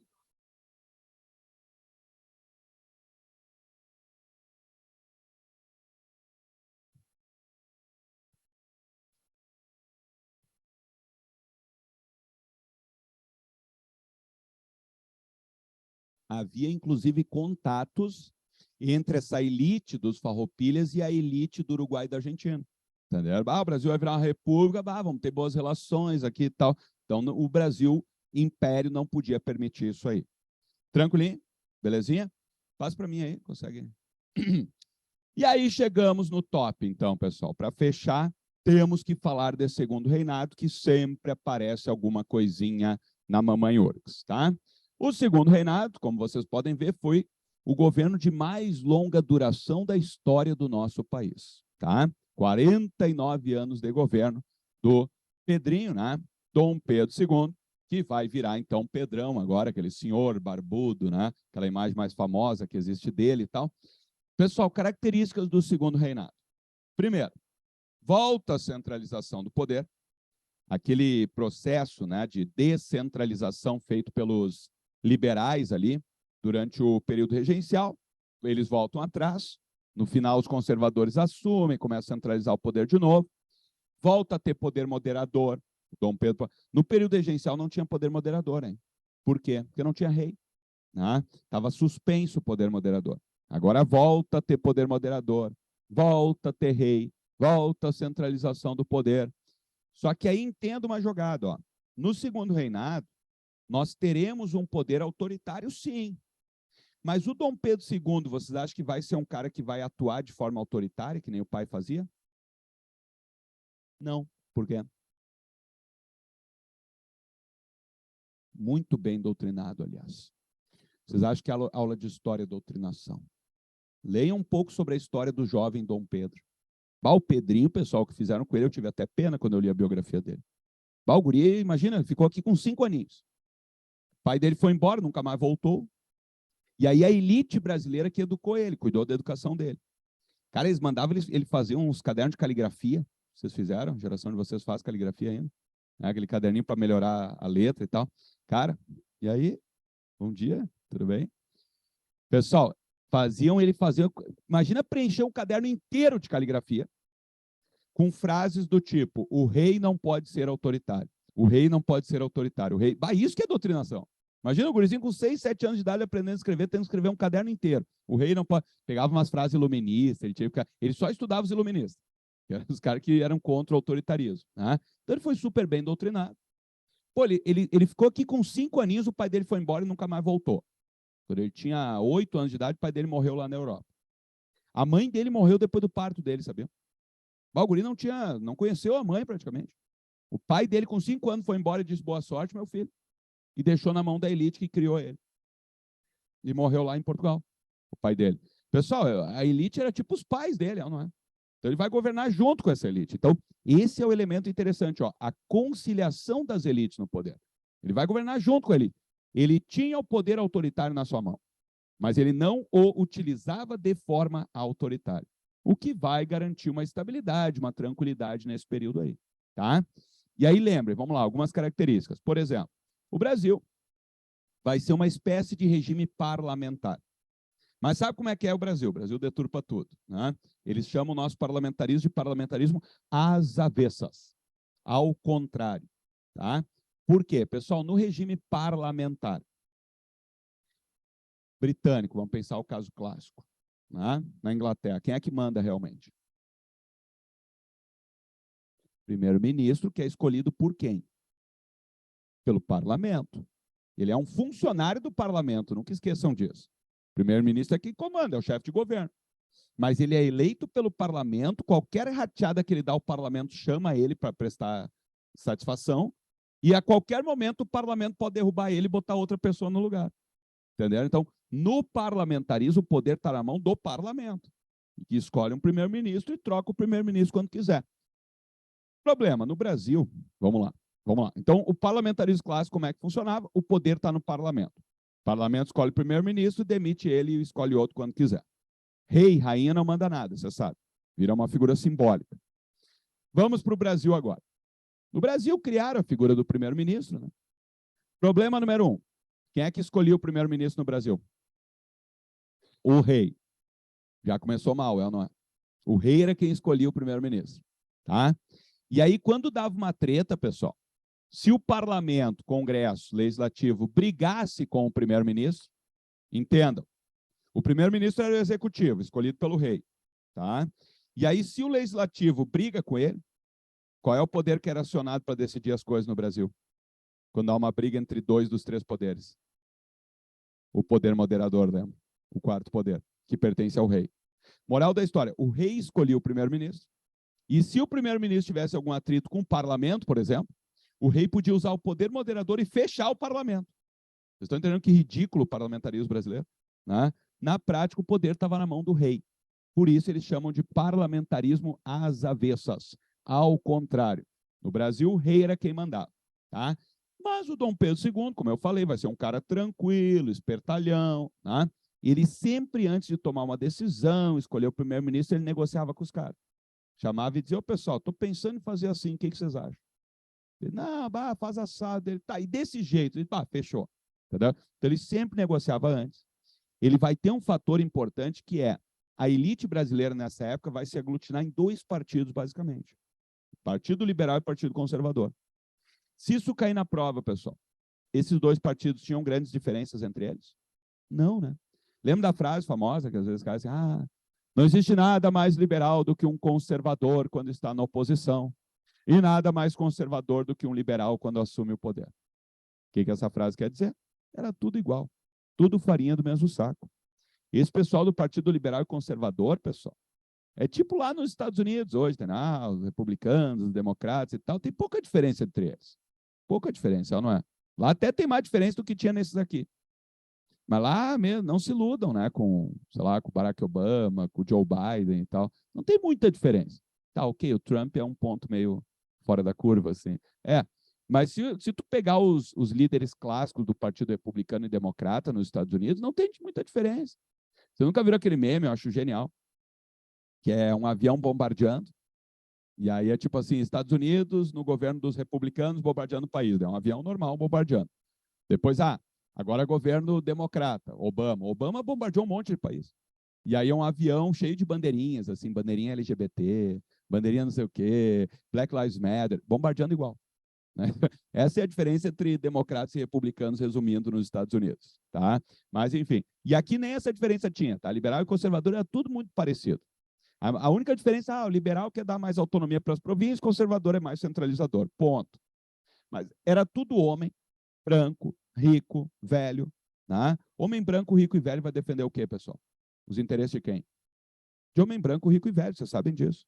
Né? E por isso que eu digo que a gente vota errado, né? A gente não escolhe. Mas, enfim, voltando. Aí, o que acontece? Ó? Então, o Dom Pedro, na hora de montar seu ministério, ele sempre fazia o seguinte, ó. Primeiro ele montava um ministério liberal.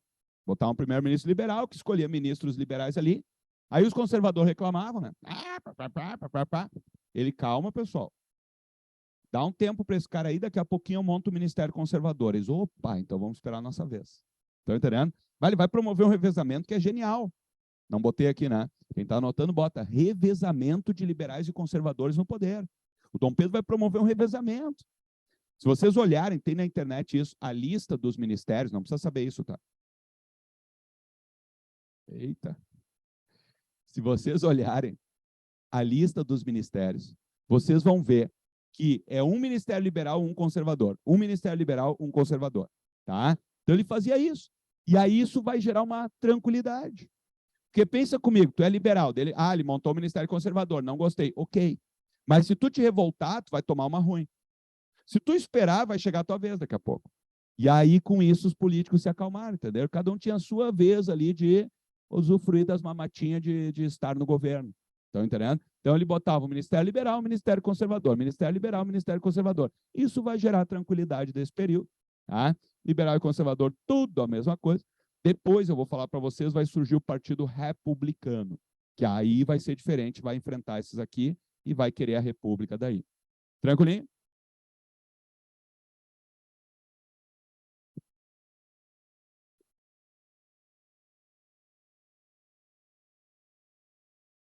Desculpa, volta para o início a pergunta que eu não escutei.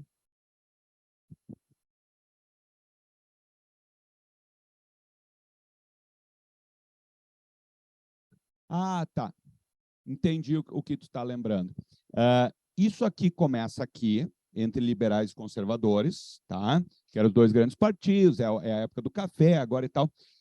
E essa elite do café, justamente, ela vai passar a mandar no Brasil. Ela se torna uma elite econômica e política, né? Ela forma seus representantes, porque a elite econômica tem os seus representantes sempre. E o que vai acabar acontecendo? Imaginem o seguinte, o Dom Pedro, ele governava então, imagina o Dom Pedro aqui, tá? E aqui na base dele tu tinha então liberais e conservadores revezando. Vai chegar um momento, e esses liberais e conservadores é principalmente o pessoal do café, São Paulo, Minas, tá? Vai chegar um momento que eles vão olhar assim, a gente não precisa mais do Dom Pedro. E aí o que é a proclamação da República, pessoal? Eles expulsam ele, e essa elite do café assume o poder. E aí eles vão costurar meio que uma aliança ali, São Paulo e Minas, vai ter o Partido Republicano Mineiro e o Partido Republicano Paulista, e aí eles vão ficar se revezando no poder. Entendeu? Muda os nomes, mas é a mesma elite, basicamente. E aí vai ter o Partido Republicano Mineiro e o Partido Republicano Paulista. Café com leite. O famoso café com leite. Que vai ser o revezamento na República Velha, que é o próximo período que a gente vai revisar depois. Parecido. Entendi o que tu está lembrando, né? É isso. Porque é a mesma elite, só vai mudando os nomes, vai mudando os partidos, né? Então, aqui a gente chama, então, de revezamento liberais conservadores, depois a gente vai chamar, eles vão estruturar bem o sistema, vai ser o café com leite, então, São Paulo e Minas. É mesmo pessoal aqui. Tranquilinho? Ok? Economicamente falando, pessoal, é o auge do café, tá? Falou de economia no segundo reinado, café, café, café, café, café. Muito café, lembra? Café, café, café, café, café. O Brasil vai estar produzindo muito café, café é o rei desse período. E aí o Brasil produz tanto café, o café está bem valorizado no mercado internacional, que vai sobrar dinheiro do café e eles vão investir em fábricas, indústrias nesse período. Né? Teve um cara chamado Barão de Mauá, lembra? Vai criar fábricas e tal. Então, isso aqui é chamado de primeiro surto industrial do Brasil. O Brasil vai ter uma espécie... Oi? Vamos lá, boa pergunta. Definam o que é um surto na economia. É algo rápido que surge do nada, momentâneo, né? O Brasil vai se industrializar, o Brasil vai se industrializar. Dá um tempinho e já decai. Estão entendendo? Por isso surto, é algo rápido, momentâneo e que passa, não é? Né? Isso é um surto. na economia. Tá?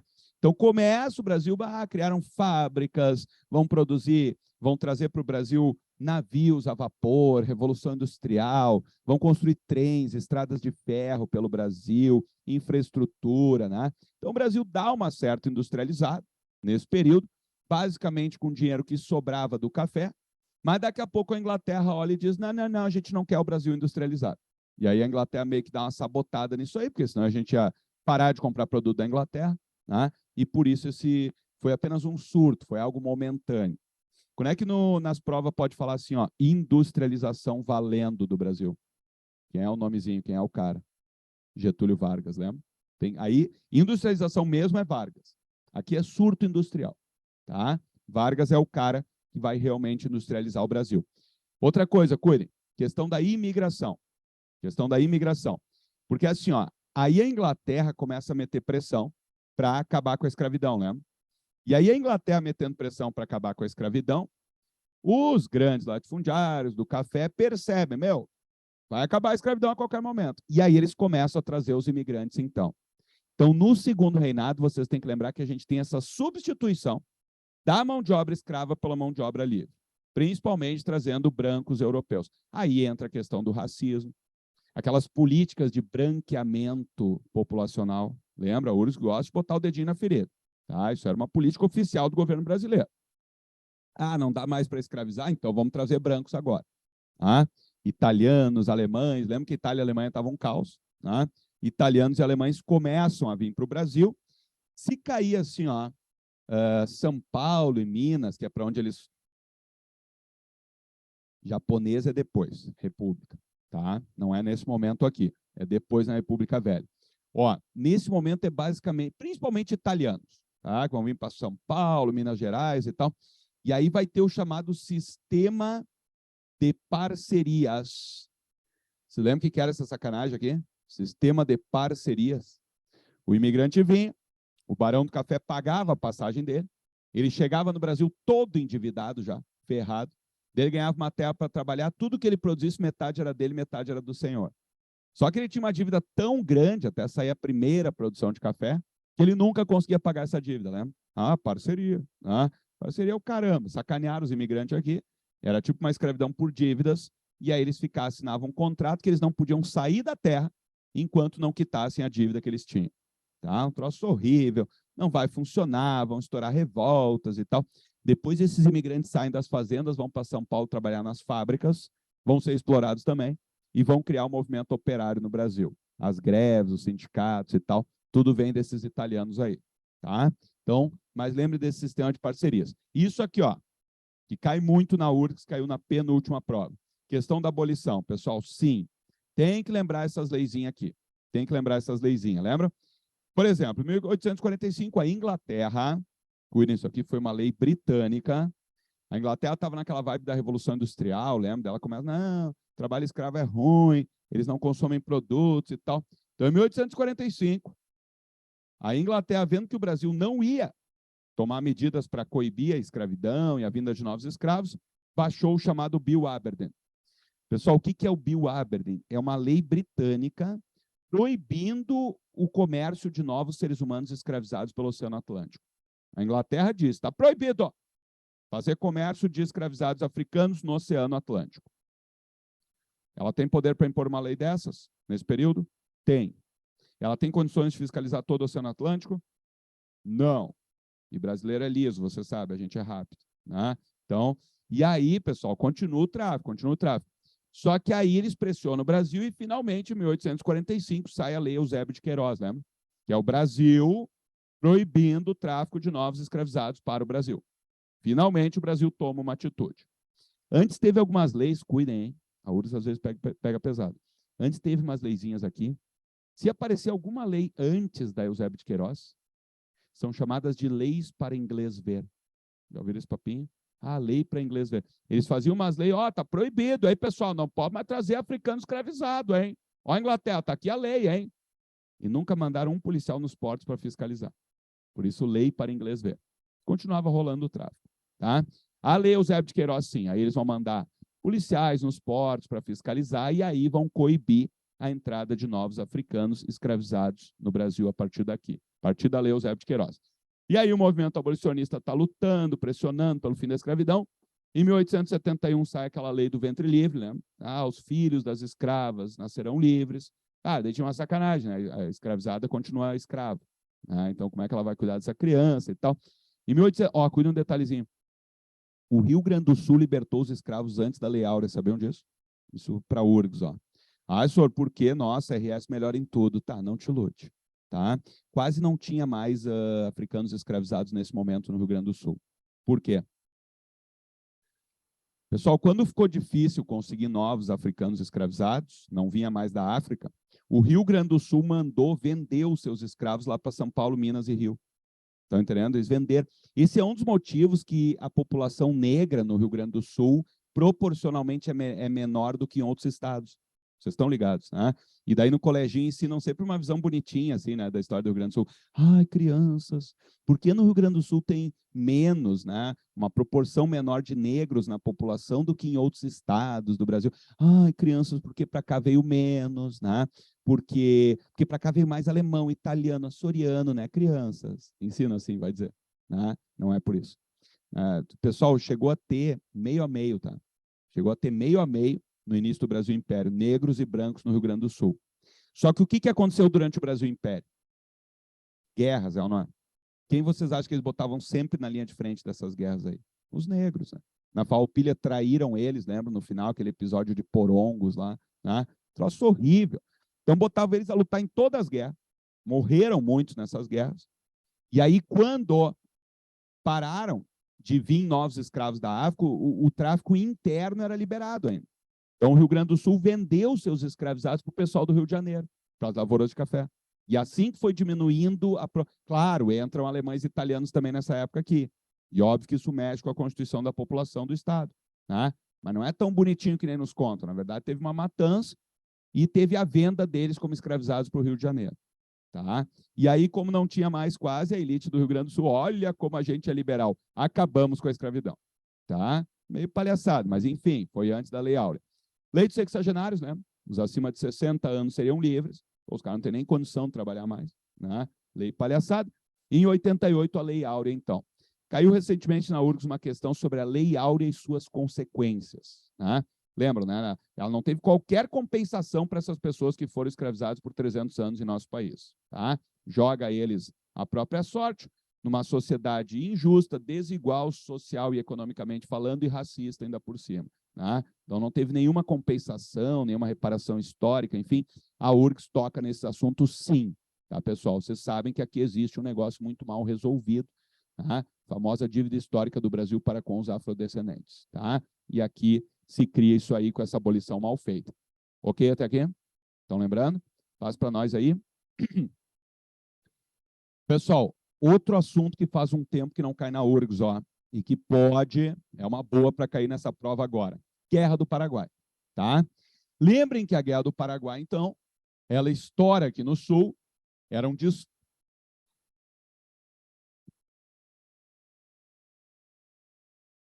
do mundo eu não diria, Matheus, porque se a gente for comparar com uma Segunda Guerra Mundial, por exemplo, né, essa aqui não é tão, entendeu? Mas da época, sim. Da época foi o troço horrível. Né?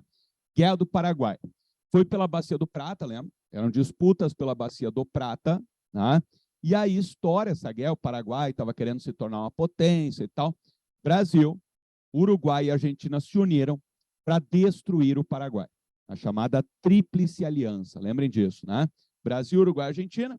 Quando a Inglaterra vê essa guerra estourando, a Inglaterra, opa, Brasil, a gente empresta, viu? Dinheiro, arma, munição, tudo o que tu quiser, só assinar esse papelzinho aqui.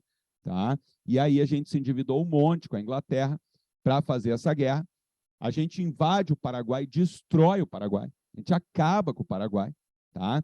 Então, assim, ó, o Brasil é o país mais importante da Guerra do Paraguai. Tanto que no Paraguai eles chamam de Guerra do Brasil, sabiam? Lá eles chamam Guerra do Brasil. Que a gente invadiu e destruiu o país deles. Tá? No Uruguai e na Argentina, para valorizar o papel deles, eles chamam de Guerra da Tríplice Aliança. Né? Mas não foram tão importantes. Tá? O Brasil é o país que mais gastou dinheiro, mais se endividou com a Inglaterra, mais recrutou soldados e mais invadiu o Paraguai e matou paraguaios. liderados por quem? O famoso Duque de Caxias. Agora ele ganha o título Duque de Caxias. Ele é considerado patrono do Exército Brasileiro por causa dessa guerra. O Exército Brasileiro, antes dessa guerra, não era nada, tá, pessoal? Ele transformou o Exército Brasileiro numa máquina de guerra e foi lá destruir o Paraguai, tá? A gente destrói o Paraguai. Ó, então, consequências, que é o que mais cai na prova. Destruição do Paraguai e o fortalecimento do Exército Brasileiro e do movimento abolicionista. Por que fortalece o movimento abolicionista? Porque para ter soldados para lutar, o Exército Brasileiro começou a recrutar negros, que antes não podiam entrar no Exército Brasileiro. Mas para entrar no Exército não podia ser escravizado. Então eles libertavam eles e botavam no Exército. E aí um grande contingente do Exército Brasileiro passa a ser negros livres, que voltam para o Brasil, e o Exército volta para o Brasil abolicionista, querendo o fim da escravidão. Se vocês olharem as leis ali, ó, olha a data aqui, a Guerra do Paraguai terminou em 70, e em 71 já sai a lei do ventre livre, por exemplo. Isso tem a ver com a pressão do Exército.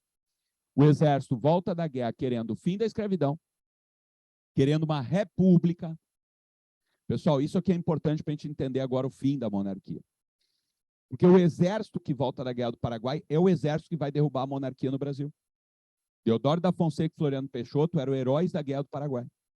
Por que eles voltaram da Guerra do Paraguai querendo a república? Porque eles voltaram fortalecidos, começaram a querer espaço de participação na política, e a monarquia não dava espaço para o exército se meter em política. E aí eles perceberam que no Uruguai e na Argentina, que eram repúblicas, o exército tinha um papel mais forte na política. Derrubava presidente, botava ditador no poder. O exército gosta ou não gosta disso aí? Se meter em política. Não deveria, mas gosta. Tá? E aí o exército brasileiro volta da Guerra do Paraguai querendo participar da política. O Dom Pedro II diz, não vai rolar. E eles, não, então nós queremos uma república agora. Tá? E aí vai crescendo esse movimento republicano dentro do exército brasileiro. Tá? Passa para nós aí. E aí nós vamos somar tudo agora, pessoal, para entender o fim da monarquia no Brasil. Lembrem, ó, isso aqui pode cair, né? A crise do segundo reinado. Por que caiu a monarquia? Primeiro, questão política. Em 1870, mesmo ano que terminou a Guerra do Paraguai, surge no Brasil o Partido Republicano, que vai começar a enfrentar o Partido Liberal e o Partido Conservador e vai defender abertamente a ideia de uma república. Começa a juntar os políticos a favor de uma república ali e tal. Esse é o partido que depois vai tomar o poder. Que nem eu falei para você, vai surgir o Partido Republicano Paulista, vai surgir o Partido Republicano Mineiro, que daqui a pouquinho vão se revezar no poder. A gente vai chamar de café com leite. Tá? Questão religiosa, a Igreja Católica vai se voltar contra o Dom Pedro. Por quê? Você lembra que teve uma briga com a maçonaria aqui? A Igreja Católica brigou com a maçonaria. O Dom Pedro apoia a maçonaria e manda prender os padrezinhos da Igreja Católica. A Igreja Católica fica furiosa e começa a defender a ideia de uma república. Os republicanos encostam no ouvidinho da igreja e dizem, ó, se virar república, Estado laico, peronomútil, né? Vocês vão ter isenção de impostos, o governo não vai opinar em nada da igreja. Então nos interessa. Né? E aí a igreja começa a se juntar com os republicanos. O exército, ó, a questão militar. O exército voltou da Guerra do Paraguai fortalecido, abolicionista republicano.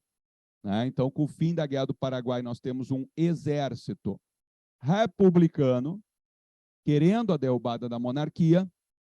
Só faltava quem, pessoal? A elite brasileira, que é quem define as coisas. Quando é que a elite resolve que não precisa mais do Dom Pedro? A partir de 1888. A partir de 1888, com o fim da escravidão. O que aconteceu? Quando o Dom Pedro, na verdade foi a princesa Isabel, lembra? Que assinou, né? Dom Pedro estava doente, a filha dele, regente, assinou. A Lei Áurea, né? Acabando com a escravidão. A elite escravista exigiu uma indenização. Chegaram no Dom Pedro e disseram, tá, ô Dom Pedro, tua filha acabou com a escravidão, a gente vai receber pelos produtos que a gente está perdendo? Olha o nível da coisa. Né? E o Dom Pedro disse, não, não vai rolar. Acabamos com a escravidão, isso era um troço absurdo, já tinha que ter acabado a tempo. Né? E aí, como a elite brasileira não recebe uma indenização, ela se torna escravista, ela se torna republicana, perdão. Ó, a elite escravista do Rio de Janeiro, que ainda apoiava o Dom Pedro, se torna republicana. Quem? De quem?